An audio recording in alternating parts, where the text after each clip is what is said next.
reviews, figure reviews, unboxings and rankings, random figure reviews, similar groupings of figures, and the occasional toy hunt.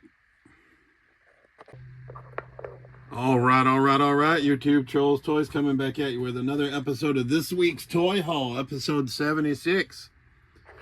And starting us out, we ordered two things from Mattel Creations during San Diego Comic-Con week. We ordered the Rock and Wrestling Connection, which is Roddy Piper, Cyndi Lauper, and Captain Lou Albano, but it turned out that it got back ordered. But the other thing that we ordered was this Masters of the Universe Jim Bro Skeletor from the scene from the new Masters of the Universe movie. And this figure's badass, and I love the box. I'm normally an opener, but I don't think we're going to be opening him just because of the way the box opens. We might pick up a second copy, but I think for now he's going to stay in the package. I love the way the box opens up, and we've got Skeletor inside with the big barbells, and then we got the massive bench press weights, right? So I think Jim Bro is going to stay in the box for now, but it's an awesome figure. The artwork is badass. He's tearing his shirt like Hulk Hogan on the back by the power of these abs. I thought Jared Leto did a great job as Skeletor in the movies. In the movie Crush Your Workout, then Crush Your Enemies. It's hard work being this bad. Right? I just think the packaging on this, they outdid themselves. It's awesome. So I think he's going to have to stay in the box, and we might have him in the box displayed this way. Still have grand aspirations to expand the toy room to the basement, actually move it to the basement, but we got to do some major work in the basement first. So he's probably just going to stay in box now, in the shipper box, but Jim Bro Skeletor is a one badass figure. And like I said, not all in on the Turtle Joes, but I am picking up the ones that I like the best, and this Destro Krang was on my list. It says codename Destro, alien weapon supplier, file name Krang, primary military specialty android weapons manufacturer, secondary military specialty intergalactic terrorist, birthplace unknown location in Dimension X.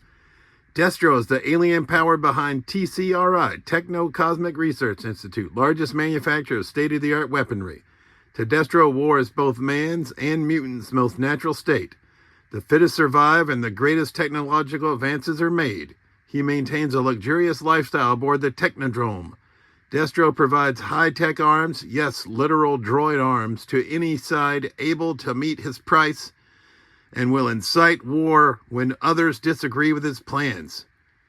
He dons his android body and enters battle himself, either with Cobra or against him if Shredder is particularly annoying. So we do already have Slash as Storm Shadow. Now we have Destro as Krang. And the other Turtle Joe that I had my eye out for besides Slash as Storm Shadow and Destro as Krang is Leo as Snake Eyes. So we found him this week as well. So it says codename Snake Eyes, Ninja Turtle. File name Leonardo, primary military specialty infantry, secondary military specialty hand-to-foot clan combat, birthplace classified. Snake Eyes is proficient in 12 different unarmed fighting systems, ninjutsu, kung fu, jujutsu, and is highly skilled in the use of edged weapons. He has received extensive training from his sensei in underwater demolitions, also known as sewer lair renovation, desert survival, Coney Island, and Arctic survival, walk-in freezer at the Plaza Parlor. Qualified expert, all ooze, both mutagen and retro mutagen, small arms. This mutant is a total mystery, but he's real good at his job. Heck, he's the perfect turtle. So I think that's the only three we're going to pick up. I saw Donatello as Dial Tone. Just don't like the mustache on him. Considering Cobra Commander as Shredder, if we see him, had the opportunity to get Buzzer as Rocksteady, but passed up on that. Like I said, just not all in, but the two ninjas and Destro were no-brainers. And we've already opened Slash Storm Shadow, and he's quite the cool fig. And coming in via trade with one of the vendors at Tilton and Cook Marketplace, Chris, I traded a retro-carded Crypt Keeper figure for this baddest ass Batman I have ever seen. And I had looked him up. It was like the I don't know what it was, but he's comic book. But he's going to go with my He-Man figs. He comes with another one of these axes and another one of these weapons as well. But it's like prehistoric Batman, He-Man Batman. Now I'm going to put him with my Motus. But I really legitimately think this is my favorite Batman figure that I have ever seen by far. The only one that might rival is my little background fig back here, this Last Night on Earth Batman with the Joker's head in the jar. I think he's pretty cool.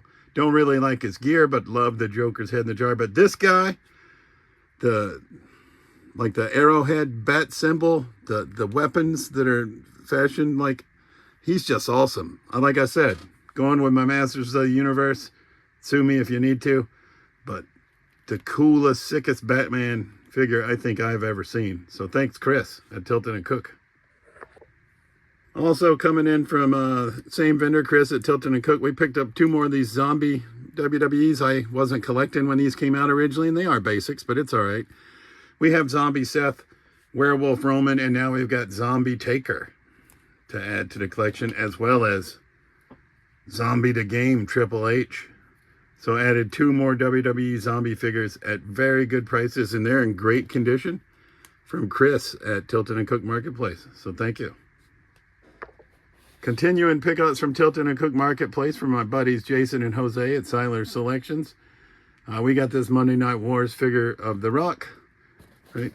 Build-A-Figure Big Bubba Rogers. We don't really care about the Build-A-Figure. I just love the gear on The Rock. You know my boy, The Rock is one of my favorites. We have a Rock shelf from Miami, Florida. Height 6'5", weight 260. Career highlights: WWE Champion, World Heavyweight Champion, Intercontinental Champion.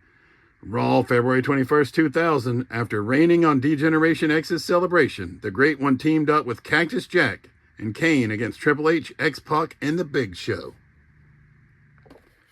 Also coming in from Siler Selections, Craig also there at Siler Selections at Tilton & Cook. I had traded this Vega. Craig's not really a figure guy, but he really liked Vega, so I traded this Vega to Craig for Luminaries Owen Hart, because I had aspirations to do a custom Hart Foundation Owen Hart, which I have not done yet. He's been sitting on Vega for a few months, and he decided to part ways with Vega. I have one in box, but I needed one to open, so I just procured him back. So welcome back, Vega. This badass figure, Jada Toy Street Fighter's cool line. Happy to have him back. Now we have a Vega to open, because I had not opened my Vega because I only had the one for my inbox collection. Normally don't buy 2 figures, but the Street Fighters, I just love the packaging. Coming in from Target, I don't have any of these concept art Masters of the Universe, and I'm really more 7-inch versus the 5.5. But for $6.50, I couldn't pass up this concept art Man-E Faces. I like the colorfulness of his attire, so I thought at that price, we don't have a hard and fast rule, but I try not to collect 5.5s unless they're a figure I really like. But I really liked him, so we added him to the collection. Coming in from Hasbro Pulse, only figure in this wave that I'm picking up. No intentions to build the box, not getting sucked in, I hope. But I did want Lady Deadpool to go with all of our other Deadpool figures. Headpool, Cowboy Pool, Deadpool, Wolverine. So we picked up Lady Deadpool from Hasbro Pulse. So happy to have her into the collection. She does come with the Build-A-Figure box's head, which I did not realize, but it's kind of cool. Maybe we can do something with that head at least. I don't know. We'll see. But happy to have her. All right. Vehicle arriving from the Grafton Flea Market. It's from American Chopper, which I never watch. It says it's Mikey's bike, but it's 1/10 scale. Should fit either the Mattel WWE figures or McFarlane figures. I'm hoping it'll work with maybe one of the bigger Joe figures. We got Road Pig on the Death Metal Bat Cycle, but we're going to use this with some of our existing figures. So this chopper for $10 is going to come out of the box. Couldn't pass it up, and we're going to use it in our collection. And then our last 2 pickups of this week also come from Grafton Flea Market. 2 loose Elites for $2 each. We couldn't pass up young Randy Orton for $2, right before he's heavily tattooed. But once again, it's a no-brainer for $2. And my boy, The Rock. And this is not his jacket. This is, I think, the jacket from the Happy Corbin figure, but it was on The Rock. So I was like, well, I'm not going to say anything, and we kept it because I think it looks pretty cool on him, and also $2 from the Grafton Flea Market. So, yeah, so that concludes this week's Toy Haul, episode 76. As always, I truly appreciate all of you watching my videos, and we'll see you soon. Peace.